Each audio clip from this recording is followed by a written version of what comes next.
Just a quick one, guys. We have released our brand new Liverpool Christmas merch drop. We have got the You'll Never Walk Alone, You Filthy Animal tees, along with the You'll Never Walk Alone Christmas tree tee. Do browse the collection by going down into the link in the description or going to copyclothing.com. Anyway, let's get into today's video.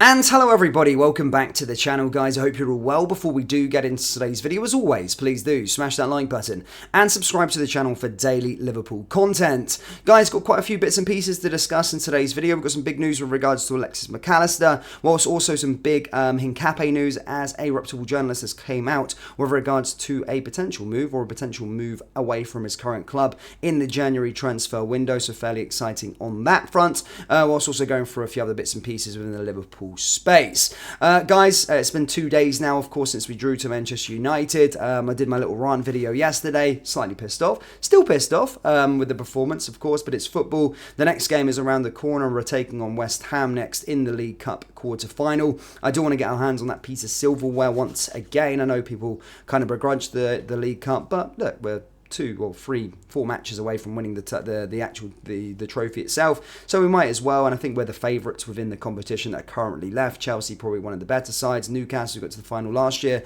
again one of those other better sides, but it all starts with West Ham, of course, in the quarterfinals, an Anfield game. Again, attendance is going to be 57,000, but we need to get it right. We need to bounce back with a better performance. As you fans have really pointed out recently as well, was that 0-0 draw against Manchester United wasn't the only worst performance that we've had. We've been scraping results recently since we come back from the international break. So I do want to see a bit more of a Liverpool performance this time around, and hopefully we can get the results we need against the Hammers and get book our place into the two-legged semi-final and try and get, as I say, to the final of this competition and actually win it. Not just that, I kind of want us to get into a nice state of mind, ready for that game against Arsenal, get that feel-good confidence back, get that winning momentum feeling back again, because Arsenal is going to be a big, tough test. I think it's going to be a lot different to the Manchester United game. Obviously, Man United set up to get a point, whereas Arsenal are probably going to be playing a bit more free-flowing football and try and take the game to us, which actually I do think will suit us most definitely. Now, within the middle of the park, I've been very vocal. I think Dominic Szoboszlai's performances recently haven't been that great, and I'm hoping that he can sort of bounce back. Same with Ryan Gravenberch, again, another player that hasn't been playing all too well within the middle of the park. And basically, I feel like we are missing Alexis McAllister. Now, Alexis McAllister has, of course, picked up an injury, and there has been basically a timeline of when we can expect to see him return, and it's a bit of a blow, to be perfectly honest with you. Basically missed the recent match against Manchester United, and basically fans were initially told by manager Jurgen Klopp that the club were hopeful that it wasn't anything serious, but then it does seem as though things have taken a bit of a worse of a turn, and as I stated, people thought that he'd be back ready to go for that Arsenal game, but I can confirm to you today that he's going to be missing for West Ham, Arsenal, and then of course Burnley, with a timeline and date that he probably will be back on the pitch within the new year, which is very, very unfortunate for us. I do think McAllister's great, and I think we've been missing his creativity within the middle of the park. So yeah, a bit of a blow on that regard, a situation that I feel like I want to see him back soon, but as I stated, it won't be until the new year, which is super unfortunate for Alexis and super unfortunate for us, unfortunately too. So yeah, not too much of the greatest news there on that front, but it is what it is. In other news, guys, Liverpool have missed out on the Club World Cup. Yes, due to us having, well, you might be surprised, but due to us having the more higher coefficient points, the new Club World Cup is going to be taking place in 2025. Going to be doing it every 4 years. There's going to be a lucrative competition, and basically they're changing the sort of setup of the Club World Cup, but Liverpool will miss out due to only 2 teams from each nation being able to represent, and despite Liverpool having the most coefficient points out of the English clubs, Chelsea, who won the Champions League back in 2021, and City, who won the Champions League back in 2023, will acquire a place in the competition.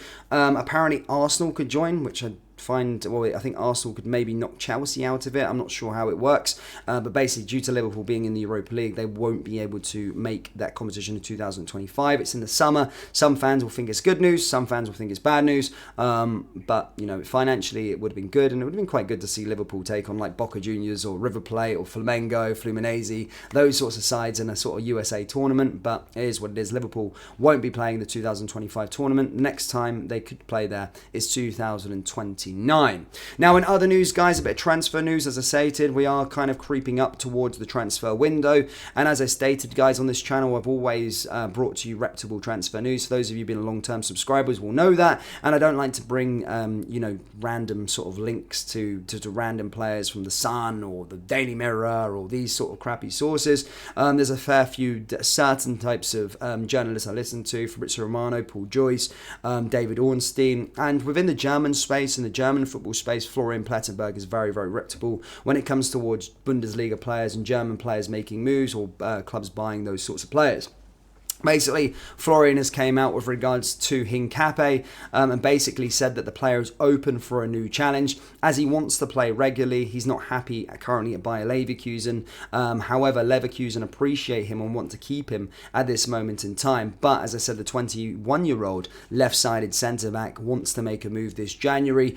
Florian went on to say Liverpool are heavily monitoring him at this moment in time. But at this moment in time, there is no offer on the table nor any concrete talks just yet. However, the player does want to make a move in January. As I said, a left-sided centre-back, a player that we could do with. A lot of people will probably point to the fact, well, he's not playing at Bayer Leverkusen so much. Well, Bayer Leverkusen are currently flying. They're doing very, very well. Same situation with maybe Ryan Gravenberch, another real young player with really, really high ceiling. And again, you can't sort of just write the player off of that. But as I said, Bayer Leverkusen, a lot of clubs are currently, well, Bayer Leverkusen highly regard him, but other clubs within Europe are also monitoring the player, and as I said, for a long-term transfer with a €60 million release clause, he could be a decent addition to Jurgen Klopp's side. Again, at this moment in time, he is open to the move. He wants to make a winter move. So that's coming from Florian Plettenberg. And also, he has stated that Liverpool are monitoring closely. However, the one caveat is there has been no concrete talks just yet with the player on our side. But certainly something to watch upon as we do build up to that January transfer window. But yeah, I would take him for sure. I've been saying I've been vocal recently that I don't want us to fall asleep at the wheel, especially with Joel Matip out recently for a long period of time. Our defensive reinforcements, I brought you the news yesterday that Liverpool are going to recall Nat Phillips back from Celtic to bolster our defensive options. No, let's not do that. Let's go and spend money. Let's get the checkbook out and get someone in for the future, and someone that can make an impact right now within our team. I think Jurgen Klopp could take this player to the next level, has a very, very high ceiling, and as I said, very, very highly rated throughout Europe. So certainly a player that I would look at, but certainly Liverpool will need to be making a defensive acquisition this January and should not be falling asleep at the wall and relying on dead wood at all. But Liverpool fans, that's all I've got for you today. Do let me know your thoughts on the Hincapié links. Let me know your thoughts on the McAllister sort of news. And yeah, subscribe to the channel for daily Liverpool content. And remember, we do have Liverpool Christmas merch available on our website. So do browse the collection by going down into the link in the description or going to copyclothing.com. Thank you guys, and I'll see you next time. Take care. Peace.